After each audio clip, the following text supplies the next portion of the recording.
रहमान रहीम नाजरीन, मैं आदिश राजी ਤੁਸੀਂ ਵੇਖਦੇ ਪਏ ਹੋ ਪੰਜਾਬੀ ਪੁਆਇੰਟ।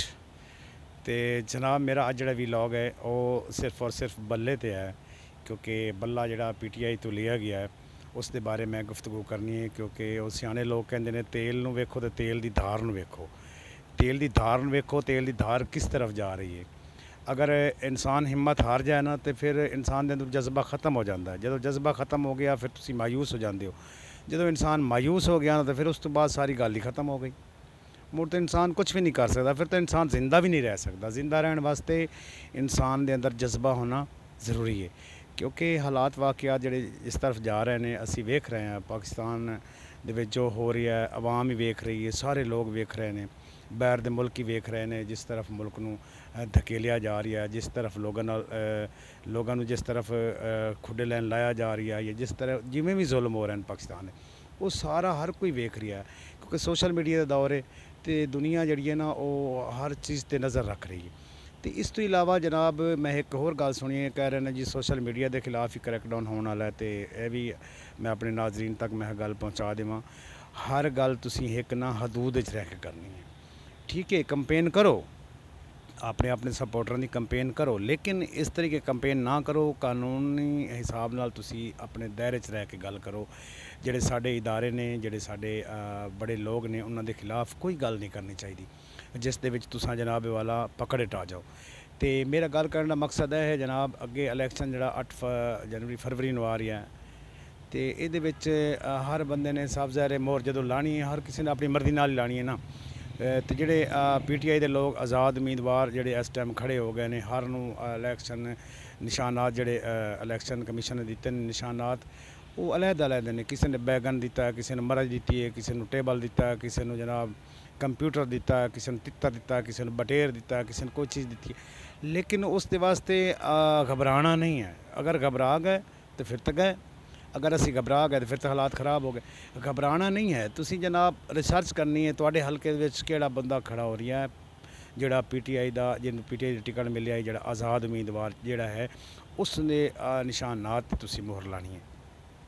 इस तो इलावा भाईजान है पाकिस्तान के जिहड़े हालात जा रहे हैं, हालात सारे दे सामने ने, हालात वाक़यात जिस तरफ जा रहे हैं, असां तां दुआ ही मंग सकते हैं ना भाई अल्लाह ताला पाकिस्तान वास्ते बेहतरी करे, अल्लाह ताला पाकिस्तान वास्ते आसानियाँ पैदा करे, हालात बेहतर होने पाकिस्तान दे।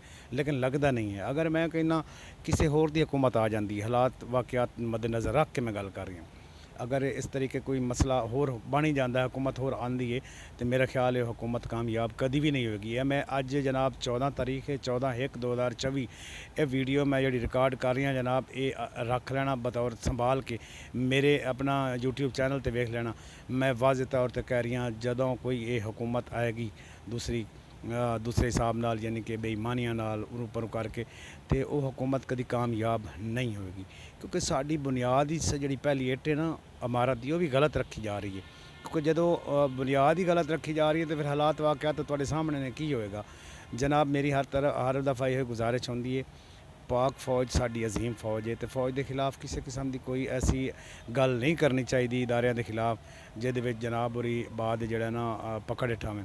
तो इदारियां की हमेशा सपोर्ट करनी चाहिए। फौज नाल पाकिस्तान मजबूत है, ठीक है। मन्ने हालात इस वक्त जी तरफ जा रहे हैं, हालात वाक़यात मद्देनज़र रख के तुसी अपने जहन अपने दिल च गल रखो, जो भी है अपने जहन के अंदर गल रखो, अपने दिल गल रखो। है नहीं तुसी सोशल मीडिया पर आके जनाब गल्लां शुरू करनियां कर दिओ इदारियां के खिलाफ, है नहीं गल करनी चाहिए, ठीक है। सपोर्ट जी है वो जी करनी है तुसी करनी हो, सानू पता मैनू पता है, मैं भी जी सपोर्ट करनी, तुसी भी समझ सकते हो जी मैं करनी। मैं वोट जिन्हों देना, मैं हक साइज ते वोट देना, जो हक दे नाल खड़ा होएगा मैंने पता होएगा बंदा हक दे नाल है, इस बंदे ने मैं इंशाअल्लाह ताला वोट देना है। तो उस बंदे ने मैं उस बंदे के निशान पर मैं मोहर लावांगा जाके इलैक्शन वाले दिन। तो जनाब तुसी भी ये गल ज़हन रखनी है, तुसी वेखना है पीटीआई का किहड़ा बंदा है जिहड़ा पीटीआई वाले हक साजते ने, नून लीग वाले हक साजते ने, पीपल पार्टी वाले हक साजते ने, मौलाना फजल रहमान जमात हक साजते, या होर कोई हक साजते, जिहड़ा तुहानूं हक ते नज़र आवे ना उत्थे जाके मोहर ला दी उस निशान ते।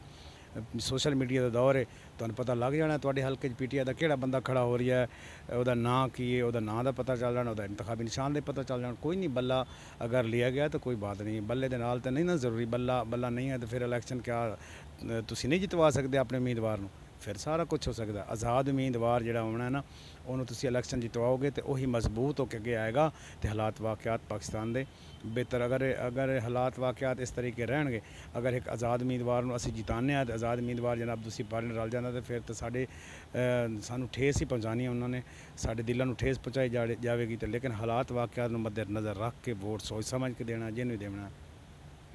बाकी पाकिस्तान ते अल्लाह ताला अपनियां रहमतां फरमावे, पाकिस्तान ते अल्लाह ताला अपनियां बरकतां फरमावे।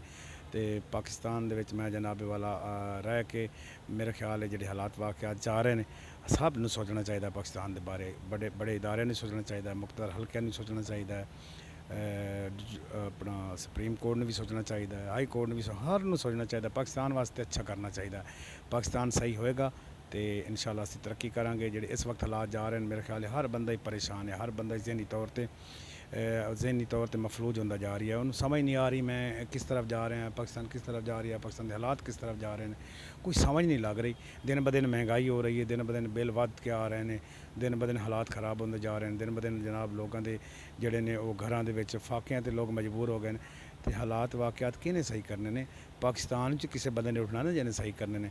माशीयत जी है उदा नहीं मजबूत होगी जब पाकिस्तान दे विच सियासत मजबूत होगी। सियासत जनाब इस वक्त जिस डगर से चल रही है ना, मेरे ख्याल है साढ़े हालात बेहतर नहीं होंगे। अगर हालात बेहतर करने ने पाकिस्तान के तो सियासत मजबूत करना पेगा, सियासत मजबूत होगी तो हालात इंशाअल्लाह ताला बेहतर हो जाएंगे। पाकिस्तान जिंदाबाद, पाक फौज पाइंदाबाद। अल्लाह हाफिज़।